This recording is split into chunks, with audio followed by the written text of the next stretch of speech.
আসসালামু আলাইকুম গাইস, আজকে আমি তৈরি করব মিক্স জুস। তার জন্য নিয়ে নিলাম দুধ, কলা, আপেল।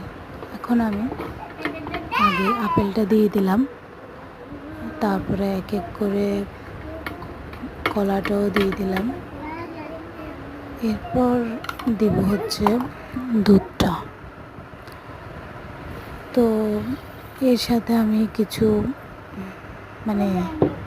আমি হচ্ছে যে এর সাথে পানিও অ্যাড করে নিলাম, কারণ দুধটা অনেক ঘন ছিল বাচ্চাদের জন্য, যেটা ঘন দুধ খেলে একটু ভালো আবার ক্ষতিও। তারপরে দিলাম আমি চিনি 2 চামচ, আর তারপরে আমি ব্লেন্ডার করে দিলাম।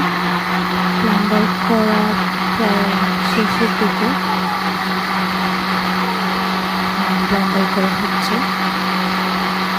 একটু ভালো করে ব্লেন্ডার করতে হবে যেন সবগুলো মিশে যায়, কোনো দানা দানা না থাকে।